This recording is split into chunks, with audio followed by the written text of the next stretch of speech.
कानों से भगवत चर्चा नहीं सुहाती। बस वो बात बताओ जिससे हमारी कामना की पूर्ति हो जाए। जो कहो हवन कर दें। ये हवन से, ये ताबीज बांधने से, ये घोड़े की नाल की अंगूठी पहनने से ये बुरा लगेगा सबको। कुछ नहीं होता, कुछ नहीं होने वाला। तो ये सब हरि के अनुचर हैं, सब हरि के अनुचर हैं। जानकी नाथ सहाय करे तो कौन बिगाड़ सके नर तेरो। है ये शुक्र शनिचर राहु केत सब क्षण में वही है तेरे चेरो। जानकी नाथ सहाय करे कौन बिगाड़ सकता है। महाप्रभु हरिवंश चंद्र जी कह रहे, जो पे कृष्ण चरण मन अर्पित तो करी है का नवग्रह रंक। ये बेचारे नवग्रह भिखारी क्या तुम्हारा कर सकते हैं। यदि तुम बादशाह श्री कृष्ण के दास हो तो ये चाहे जिस नक्षत्र में बैठे हो तुम्हारे अनुकूल चलेंगे, तुम्हारे अनुकूल चलेंगे। अपने को चढ़ा दो श्री हरि के चरणों में और हरि से विमुख हो तो, लेकिन ये सेवक हरि के हैं और हरि के तुम विमुख हो तो ये प्रसन्न हो ही नहीं सकते, तुम्हारा पतन ही होगा। पर ये संसार समझता नहीं। भगवान नाम से मतलब नहीं, भगवत आराधना से मतलब नहीं। अरे भाई ये लोकपाल हैं, जानते हो भक्त को भी काम क्रोध क्यों सताता है। ताकत नहीं इनकी प्रवेश कर जाए, अहंकार है इसलिए। और भगवान को अहंकार अच्छा नहीं लगता, इसीलिए भगवान के सब दूत हैं चढ़ बैठते हैं। देख तू कितना बड़ा साधक, कितना बड़ा भजनानंदी, दिखा हमें। अब फेल तो मैं भगवान की शरण, तो हो ना भगवान की शरण। और भगवान की शरण में हो जाए तो यही महासुख प्रदान करने लगते हैं, और कोई नहीं, इन्हीं के लड़का बच्चा है। द्वारिकाधीश के पुत्र रूप में कौन प्रकट हो रहा है। भगवान कामदेव, जो प्रद्युम्न अवतार है साक्षात कामदेव हैं। कामदेव साक्षात आ रहे हैं। हम प्रभु से विमुख हो, कोई हमारा सहयोग कर सकेगा, कोई नहीं कर सकता। और अगर करने गया तो वो भी उल्टा टंग जाएगा। ये भी बात समझ लो। भगवान देख लो, हम आपको उदाहरण बता रहे कि तो कैसे काशी नरेश, पौंड्रक, ये सब मिलकर भगवान के विरोध में हुए। भगवान ने सुदर्शन चक्र को छोड़ा, काशी नरेश पौंड्रक सबका उद्धार किया। और काशी नरेश का पुत्र था सुदक्षिण, उसने विचार किया कि ये तो बहुत बड़े अपमान की बात है। भगवान शंकर की नगरी में रहता, काशी में महामृत्युंजय है, काल के भी महाकाल हैं। पंडितों से कहा ऐसा उपाय नहीं कि हम द्वारिका को भस्म कर दें। बोले है, भगवान शिव के ऐसे ऐसे मंत्र हैं कि वो तो विनाशकारी भी तो है ना, वो बहुत सुंदर भी है। कर्पूर गौरम करुणावतारम संसार सारम, करुणा के स्वरूप है। आशुतोष नाम है। एक चुल्लू जल ऐसा कोई देवता नहीं मिलेगा जो संसार में कोई देवता नहीं खाता, वो इन पे चढ़ाए जाते हैं। अकौड़े का फूल, धतूर का फल ये कोई पता है? नहीं पता। इतने से वो प्रसन्न, इसीलिए आशुतोष रीझ जाए तो पूरा नगर का नगर सोने का ऐसे दे दिया, लंका उन्हीं दे दिया। और अगर दृष्टि बदल जाए तो हनुमान जी बनकर पूंछ में आग लगा को श्रीलंका को नाश कर। बड़े विचित्र हाँ है भगवान शंकर, विनाशकारी, द्वारिका को भस्म कर सकते हैं। आराधना की सुदक्षिण ने, बड़े बड़े विद्वान बुलाए। काशी तो विद्वानों की नगरी, और ब्राह्मणों की विद्वता तभी सार्थक है जब प्रभु में उसका समापन हो। विद्या कौन? जो भगवान से मिला दे। अविद्या कौन? जो अहंकार माया में लगा दे। तो उन विद्वानों की ये समझ में नहीं आया कि किसके विरोध में मुझे अनुष्ठान में बैठालना है। बैठ गए, अनुष्ठान शुरू किया, तो मंत्रों में ताकत तो है ही। भयंकर कृत्या प्रकट हुई, विश्व का विनाश करने की सामर्थ्य रखने वाली। मंत्रों के द्वारा उसे प्रेरित किया, जाओ द्वारिकापुरी को ही भस्म कर दो। और ये पता नहीं था कि द्वारिकापुरी ब्रह्मा की बनाई हुई नहीं है। सारी की सारी शक्तियां ब्रह्मा की बनाई हुई चीज पर बिगाड़ सकती हैं, लेकिन चिदानंद धाम में इनका तो प्रवेश ही नहीं। अब दूर से द्वारिका में दिखाई दिया, भयंकर ज्वाला में कृत्य आ रही। लोग भागकर भगवान के पास गए, प्रभु कोई भयानक मंत्र से आविष्ट होकर कृत्य आ रही जो नष्ट करना चाहती द्वारिका। तुम्हें घबराने की जरूरत नहीं, ना बताने की जरूरत है। द्वारिका हर समय सुदर्शन से सुरक्षित है, और सुदर्शन कोई जड़ चक्र नहीं है, वो चैतन्य भगवत पार्षद है। जब जहां जैसा अवसर आता है वैसा वो रूप रख लेते हैं। एक को मारना है तो 100 अरे वाले, हजारों को मारना है तो 1000 अरे वाले, और अगर पूरा सिस्टम विनाश करना है तो अनंत अरे वाले सुदर्शन चक्र हो जाते हैं। और जब सेवा ये नहीं होती तो हाथ जोड़े भगवान के पास खड़े रहते हैं। ये कोई जड़ वस्तु नहीं कि तलवार है भगवान की तो तलवारें बनी खड़ी रहेगी, नहीं, पार्षद स्वरूप है। आवश्यकता हुई वही कौमुदी की गदा सुदर्शन, ये सब दिव्य है। पांचजन्य शंख सुदर्शन चक्र सेवा में थे। भगवान ने आदेश किया, देखो क्या है, सुदर्शन चक्र ने दौड़ाया कृत्या को, वहीं चल जहां से आई तू, वहीं ले गए जहां पंडित लोग सब सावधान, मंत्र से अपने को सुरक्षित किए। ये बड़े खतरनाक अनुष्ठान होते हैं, जो मारण अनुष्ठान होते हैं, बहुत खतरनाक होते हैं। मतलब अगर सही माने में वो भगवत आराधक नहीं है तो फिर नष्ट भी कर देंगे, ऐसा नहीं। तो एक प्रसंग आता है कि एक शालिग्राम भगवान को नचा करके पैसे लेते थे। बहुत से लोग इकट्ठा हो गए, तो चमत्कार को देखने वाले संसारिक जन होते हैं, तो ऐसे शालिग्राम रखते, ऐसे करते, शालिग्राम ऐसे ऊपर उठते, ऐसे ऐसे ऐसे ऐसे नचाते, और लोग अरे देखो भगवान इनके इशारे से नाच रहे हैं। ऐसा एक भक्त तो उसी नगर में एकांत में भजन करते थे, बड़े कई शिष्य उनके थे, भिक्षा मांगने हो गए, उन्होंने देखा, आके गुरुजी से, उनका ऐसा भक्त कभी कर ही नहीं सकता। भगवान का भक्त अपने भगवान को प्रदर्शन नहीं बनाता, ये तो कोई तांत्रिक है, भक्त नहीं है। भक्ति की अलग संज्ञा होती है। ये कोई तंत्र सिद्ध आदमी है जो भक्ति का नाटक करके लोगों को ठग रहा है। बोले महाराज फिर आपको चलना चाहिए, क्योंकि हजारों लोग उससे प्रभावित हो रहे। बोले हम गए तो उसका सब बंद हो जाएगा, ये दुकान मकान। बोले चलो ना महाराज, बड़ा ऐश्वर्य जमा हो रहा था, लोग भेंट जा। वो गए, बस अंदर से नाम जप करते हुए जो खड़े हुए, तो कुछ नहीं, कोई भी उसका मंत्र। वो आसपास दृष्टि डाला, कौन आया नया, तो उसी में देखे फटे पुराने कपड़े पहने, तेज से चमकते हुए भक्त। तो उनका तुम चले जाओ यहां से। तो उनका नहीं, हम चले जाने के लिए नहीं आए, हम आपको बताने आए, ये नाटक मत करो। अगर सही आराधना करो इनकी तो ये लोग क्या देंगे, ये तो परम पद दे देंगे, शालिग्राम भगवान है, आप भगवान का ऐसा प्रदर्शन करते हो। अब लोगों का विरोध शुरू हुआ, क्योंकि इतने बड़े संत जब बोल रहे तो सब लोग, अब उसको बहुत बुरा लगा कि हमारी तो सारी दुकान बंद हो गई। अब एकांत में जाकर उसने मूठ का प्रयोग किया। ये मारण होता है मंत्रों से, एक खप्पर में आग जैसी जलती है, उसमें अभिषिक्त करके भेजा जाता है, और जिसके पास भेज दिया गया वो उल्टी में खून, शौच में खून, 2-4 जितना समय रखा गया उसके अनुसार मर जाएगा वो। पर ये साधारण लोगों के, भजनानंदियों के ऊपर नहीं। भजन वाले मत डरे, साप ताप रोग शोक, किसी का श्राप भी आपको छू नहीं सकता।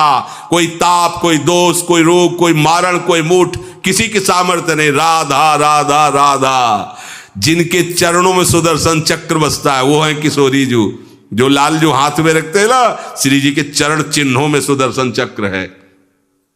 वो मूठ गई महात्मा की कुटिया के सामने, और बस जैसे मक्खियां भिनभिनाती ऐसी आवाज आई, बस वैसे नाच रही थी बाहर। तो डेहरी के पास आए और उनका, हमारे दृष्टि में भगवान की सिवा कोई नहीं, आप में भी भगवत शक्ति है, क्या आप ये नहीं समझते हैं कि निरपराध के लिए मारण किया गया है? हमारे में सामर्थ्य है, हम आपको अभी नष्ट कर सकते हैं। अरे भगवान के नाम में आप जाओ और उनको दंड दो। कोई मंत्र नहीं पड़े थे, मूठ वापस हुई, और मुंह से खून, शौच से, कि उन्हीं के त्राहिमाम मच गया। फिर उनको लगा कि मुझे जाना चाहिए उसकी रक्षा के लिए, गए, भगवान नाम स्पर्श करते हुए से माथे पे हाथ, सब शांत हो गया। बोले अब अवसर हम दे रहे हैं, अब नाम जप कर लो, नाटक बंद करो। उस चरणों में गिरा, उसी दिन शिष्य बन गया। तो सुदर्शन चक्र ने कृत्या को नष्ट नहीं किया, वहां द्वारिका में दौड़ाया।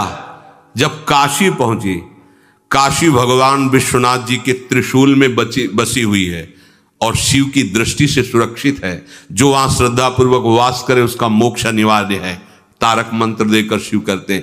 पर उस कृत्या को सुदर्शन ने नष्ट किया, और जितने ब्राह्मण थे सबका राधे राधे। और पूरी काशी में आग लगा दी। तो विश्वनाथ जी मुस्कुराए, नाराज थोड़ी, क्योंकि विश्वनाथ जी ने कह दिया था यदि ब्राह्मण विरोधी कोई है तो हमारा ये मारण काम कर जाएगा। और उनको ये समझ में नहीं आया कि नमो ब्रह्मणे देवाय भगवान का नाम है, वो जानते थे। तो कोई भी भगवत विरोध भाव लेकर के किसी भी देवता की आराधना करके कुछ नहीं होने वाला। किसी भी देवता, एक तांत्रिक बहुत वो संतों को परेशान करता था, धर्म सम्राट स्वामी श्री करपात्री जी महाराज, ये बहुत पुरानी बात नहीं है। तो उन्होंने संतों ने आगे बताया कि बहुत अपमान कर देता है। उन्होंने कहा ठीक है, गए, हाँ भाई शुरू हो जाओ तुम, जितना तुम्हारे पास तंत्र है हम एक भी मंत्र नहीं बोलेंगे, दंड लिए हुए हम एक भी मंत्र नहीं बोले, हम केवल खड़े हैं, तुम प्रयोग करो। वो जो उसके तंत्र के प्रयोग, नारायण नारायण नारायण नारायण, कुछ नहीं बोले। अब हम प्रयोग करें तो उठा, साष्टांग दंडोत हुआ, बोले आप धर्म सम्राट करपात्री जी हैं क्या? क्योंकि इतनी सामर्थ्य केवल उन्हीं में है जो मुझे रोक सके दूसरे। बोले बंद कर दो, दोबारा शिकायत नहीं आनी चाहिए हमारे पास। तंत्रों में बड़ी सामर्थ्य होती है, लेकिन भगवान में अनंत सामर्थ्य होती है, अनंत सामर्थ्य होती है। इसलिए हमें कभी भी प्रभु से विमुख होकर कोई भी देवता बचा लेगा ऐसा सोचना भी नहीं कि हम किसी की आराधना करके, ऐसा नहीं, वही आपको नष्ट कर देगा। भरत जी को, जड़ भरत जी को पकड़ ले गए जो चोर लोग थे, दस्यु लोग। उन्होंने देवी जी को कहा, बड़ा भ्रम है यार, वो जगत माता है, अम्मा है सारे जगत की, और बकरे की बलि दे लेते। उनका बच्चा बकरा नहीं हुआ क्या? जब जगन माता है, जगदम्बा है, जगद अम्बा है वो, तो क्या ये छोटे छोटे जीवों को जो बलि देते हैं, क्या उनको ये पता नहीं कि ये उनकी अम्मा है? उनके सामने काट रहे हो, मां तो मुझसे प्रसन्न होगी। काट लो, अभी अवसर आएगा तब तुम्हें पता चलेगा। अब वो जो पकड़ के लाया गया था मनुष्य बलि के लिए, तो वो दस्युराज, बाजार सी लगी थी, उत्सव मनाया गया, उसे कहा गया था जो मनावे सो खाओ। तो जहां जाता अच्छे अच्छे पदार्थ खाता। तो दुकान वाले ने खा ले, थोड़ी देर बाद गड़ासा चले गए।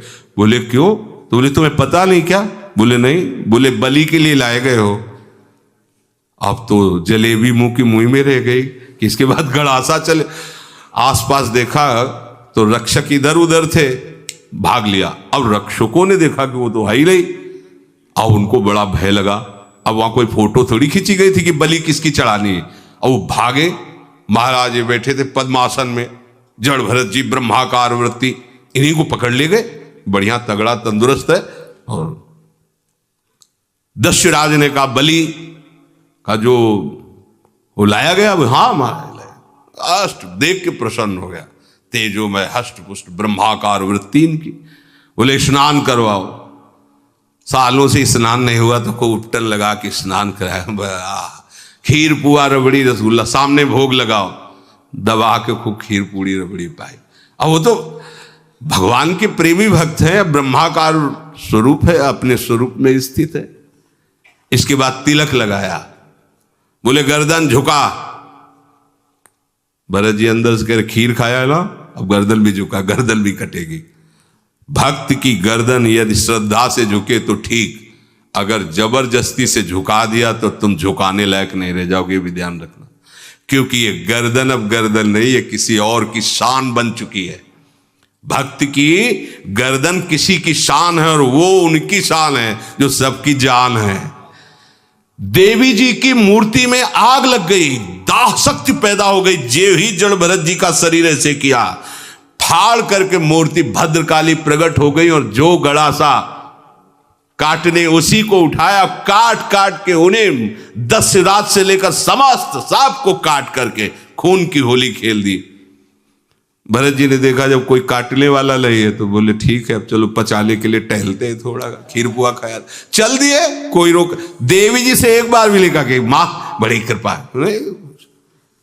जो भगवान का भक्त है वो दूसरे की कृपा भी नहीं मना सकता। नहीं, एक बार भी मुड़कर ऐसा प्रसंग नहीं आया कि देवी जी के देखो बड़ी रक्षा कर, कुछ नहीं। प्राण जाने पर कोई भय नहीं, रक्षा होने पर किसी की स्तुति नहीं, अपने मंगल विधान हरि आश्रय। सत्संग हरि आश्रय देता है, बहुत बड़ा बल हरि है, मान लो। एक दिन आपसे कह रहे थे कि जब आपने देखा नहीं उनको, उनसे बात नहीं हुई और आप उनके जनों से बात सुनकर उनकी तरफ चल पड़े, इस बात से हरि आपके ऋणी हो जाते हैं। भगवान इसी बात से ऋणी हो जाते हैं। बस ये बात आप हृदय में बैठा लीजिए। जैसे लोग प्रश्न करते हैं ना कि हमने भगवान को देखा नहीं, भगवान क्यों, हम कैसे, किसी की बात तो मान लो ना, आप मान लो, वो तो आपके अंदर भी बैठे हुए हैं, वो आपको इतना प्यार देने लगेंगे, जहां कोई सहायक नहीं होगा वहां हरि आपको दिखाई देंगे। देख लेना, बिगड़ी ऐसे क्षण में बन जाती है, ऐसा लगता है गला कटा तो वो तलवार गले तक आएगी, हार बनकर सुगंधित फूल बन जाएगी, पर गले तक आने आने तक तुम्हारी निष्ठा देखी जाएगी। नहीं नहीं, बस मेरे हरि का यही विधान, वो आते आते हार बन जाएगी, वो तलवार तुम्हारा गला नहीं काट पाएगी, क्योंकि गले में हरि नाम चल रहा है। मान लो हमारी महालक्ष्मी चरण चापती रहती, क्या चाहिए तुम्हें, क्या चाहिए, आप सच्ची माने, क्या मतलब कितनी मलिनता छा गई। हम इसको मार देंगे तो 2 लाख रुपए मिल जाएंगे, ये कर देंगे तो, अरे भैया अगर तू हरि नाम जपेगा तो इसकी कीमत नहीं है, कीमत नहीं, अमूल्य वस्तु है, इसके ब्याज में तो कुबेर बन सकता है। मूल तो कभी खत्म होता ही नहीं है, ब्याज में तो ब्रह्मा बन सकता है।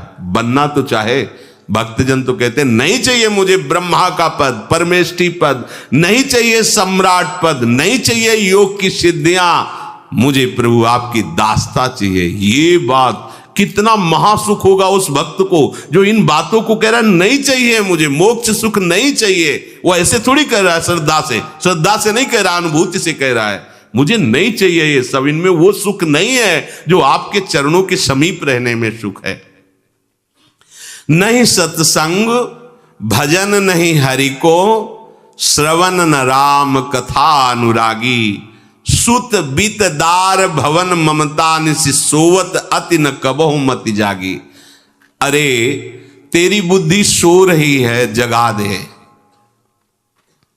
पुत्र में, रुपया में, स्त्री में, मकान में, इसमें सबकी ममता होती है, सबकी, जितने सृष्टि में पैदा हुए, केवल सत्संगी की नहीं होती। जो असली सत्संगी है उसकी ममता प्रभु के चरणों में होती है, क्योंकि वो जानता है सब रूपों में प्रभु ही है, ये सब पसारा प्रभु का ही है, इसलिए ममता उसकी प्रभु के चरण। एक अहमता ममता ये जग में है दुख जाई, ये जब श्री जी की ओर लगे तो होत परम। जाग जा, बिना जागे दुख दूर नहीं हो सकता। जैसे स्वप्न में हम देख रहे हैं कि समुद्र में डूब रहे हैं, अब जागृत में आसपास सैकड़ों नाव लगा दें तो बच जाएगा क्या वो, क्योंकि वो तो सो रहा है और वो स्वप्न में देख रहा है। अब हम नाना प्रकार के तैराकों को बाहर तैनात रखें तो उसको कोई सुख मिलेगा क्या, क्योंकि वो स्वप्न में। उसको अगर सुखी करना है तो एक ही उपाय, जगा दे। जगा दो तो ना समुद्र रह गया ना डूबना रह गया। ऐसे ही संसार में मोह से ऐसे ग्रसित जीव हैं, भाई इतना ही सुख चार है, और उसी स्वप्न में वो दुख से निवृत्त होना चाहते हैं। अब हम बाहर से उनकी कामनाओं की पूर्ति करने वाली बात करें तो क्या वो सुखी हो जाएंगे क्या? इसीलिए कोई साधु जो भगवत मार्ग का पथिक है वो कभी सपोर्ट नहीं करेगा जाओ ऐसा, वो जाओ ऐसा ही है जैसे उस स्वप्न में समुद्र में डूब रहा है, बाहर से हम जल जहाज नाव तैराक सब लगा रहे हैं, लेकिन वो नहीं सुखी होगा, क्योंकि उसके सुख का कारण तब बनेगा जब स्वप्न हटे। स्वप्न तब हटेगा जब वो जागे। जो सपने सिर काटे कोई, बिन जागे दुख दूर न होई, तो उसको जगा दो। साधुजन क्या करते हैं? जगा देते हैं उसको। जागो, कहां मोह निशा सब सो निहारा, देखे स्वपन अनेक प्रकारा, यही जग जामिन जागे जोगी। योग भगवान से जो तुमने वियोग कर रखा है, तुम जगो। जे ही जगोगे तो जे ही जाने जग जाए हेराई, जागे जथा स्वपन भ्रम जाई, कोई नहीं यहां। एक कल श्लोक, मत्तः परतरम नान्यत किंचिदस्ति धनंजय, मेरे सिवा कोई नहीं। ये कब पता चलेगा? जागने पर। तो हमें ये बहुत कुछ दिखाई दे रहा है, स्वप्न है। उमा कहूं मैं अनुभव अपना, सत हरि भजन जगत सब सपना। तो बोले तुलसीदास हरि नाम सुधात जी, सठ हठ पियत विषय विष मांगी। अगर कहीं संतों के पास भी गए तो क्या मांग रहे हैं? हठ करके विषय विष मांग रहे हैं। वो आत्मदेव नाम के एक ब्राह्मण थे, सब कुछ समृद्धि थी, संतान थी नहीं, बड़े दुखी गृहस्थी में। हमारा कुल चलाने वाला होना चाहिए, बड़ा भ्रम बैठा हुआ है। हमारा कुल चलाने वाला नहीं तो सब बेकार, जीवन ही बेकार हो गया। बिना गुरु के यदि शास्त्र पढ़ोगे ना तो भ्रमित हो जाओगे। स्पष्ट लिखा, पुत नाम के नरक की उसको प्राप्ति होती जिसके संतान नहीं होती। अब तो गृहस्थ में बेचारा पड़े परेशान। उन्होंने सोचा इससे अच्छा है आत्महत्या कर लें। बहुत संतों के पास जाकर के यज्ञ करके सब अपनी कामनाओं की पूर्ति चाहते, दान पुण्य दे करके। उसने भी जितना उपाय हुआ किया, नहीं हुई संतान। मरने के लिए वो जंगल में, उधर से एक सन्यासी जी आ रहे थे, देखा साधु तो ब्राह्मण तो थे, उठे प्रणाम किया, देखा उनको उदास क्यों हो? उनका महाराज उदास ही नहीं, मैं तो आत्महत्या करने आया हूं यहां जंगल में। अरे ये तो महापाप है, आत्महत्या तो बड़ी दुर्गति का कारण है। बोले महाराज अगर आप बचाना चाहते हो तो आप कृपा करो। क्या क्या चाहते हो? बोले हमारे पास सब कुछ है, बेटा नहीं दोगे तो हमारा जीवन बेकार।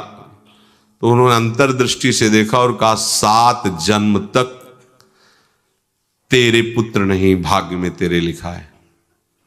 तो उसने कहा फिर तो अभी मरते हैं, आत्महत्या करते हम 7 जन्म की बात, हम 7 दिन नहीं जिएंगे, हमें पुत्र चाहिए। संत का दयालु। देखो जिनके पास तपस्या और भजन का धन होता है, जब भगवान अधीन है तो कुछ भी कर सकते हो, कुछ भी कर सकते हैं। प्रारब्ध मिटाना कोई बड़ी बात नहीं। प्रारब्ध जानते कोई देवता थोड़ी है, तुम्हारा पीछे का किया हुआ कर्म है। और इधर जोर का भजन है, भजन के प्रभाव से कर्म को नष्ट करने में देर थोड़ी लगती है। ये तो अच्छे शुभ कर्म करो तो तुम्हारा प्रारब्ध बदल जाएगा। भजन का प्रयोग प्रारब्ध बदलने के लिए थोड़ी है। पर वो ऐसा हट किए तो उनका देखो, हट करने से लाभ नहीं मिलता है उनका। हमें उपदेश नहीं, हमें पुत्र चाहिए। अगर आप भगवत प्रेरित होकर यहां आए हो तो आप हमें। तो उन्होंने तपस्या के बल से फल की रचना की। उनका जाओ अपनी पत्नी को ये फल पवा दो और इससे निश्चित पुत्र होगा।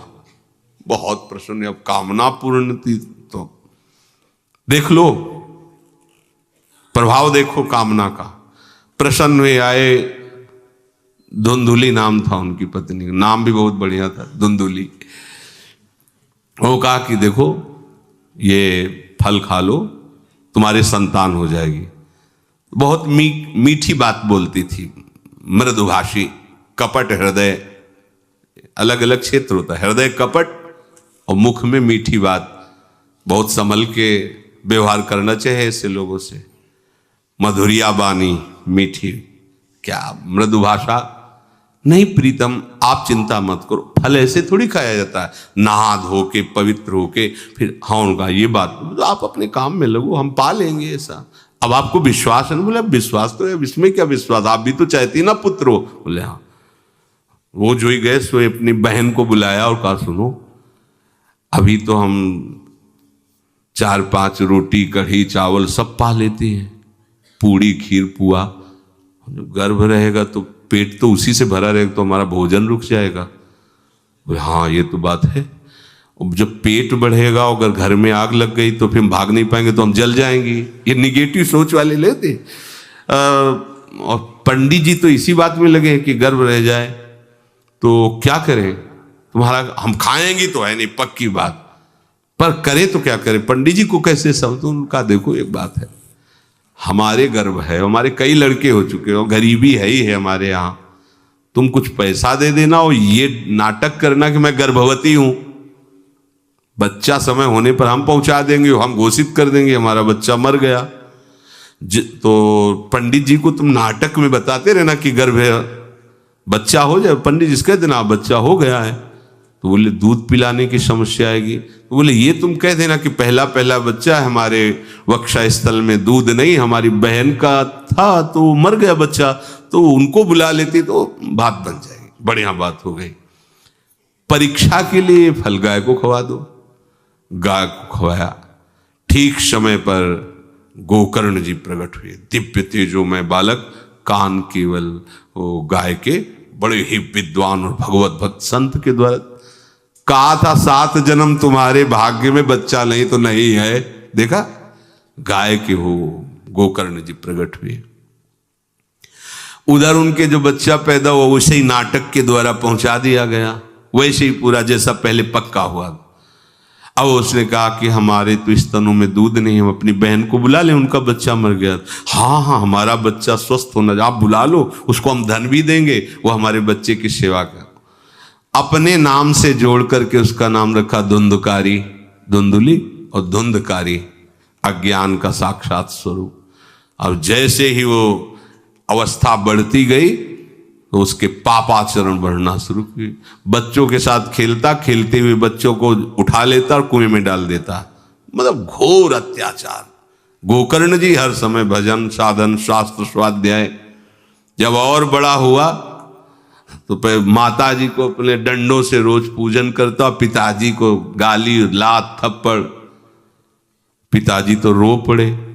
गोकर्ण जी से कहा कि बेटा हमारी गाय से प्रकट हुए पर भरोसा आप ही का है, बचा सकते हो। तो बोले पिताजी जाओ यहां से, भाग जाओ यहां से, एकांत जंगल में जाकर भगवान श्री हरि का भजन करो। उन्होंने 2 श्लोकों में प्रदेश किया। दूसरा श्लोक ये, धर्मम भजस्व सततम त्यज लोक धर्मान, सेवन सदा साधु पुरुषं जहि काम तृष्णाम, अन्यस्य गुण दोष चिंतन मास मुक्त्वा, सेवा कथा रस मोहो नितराम पिबत्वम। हे पिताजी अब तुम लोक धर्म का त्याग करके भागवत धर्म को स्वीकार करो, एकांत में जाकर साधु महापुरुषों के संग से उनके उपदिष्ट उपदेश के अनुसार आचरण करो, प्रभु की लीला कथा सुनो, ना कोई कामना ना कोई तृष्णा, किसी के गुण दोष का वर्णन मत करना और सदैव भगवत सेवा भावना में रहना, इसी जन्म में तुम्हें भगवत प्राप्त। वो तो उधर गए, इतनी पिटाई की उसने मां की कि मां कुएं में गिरकर आत्महत्या कर ली।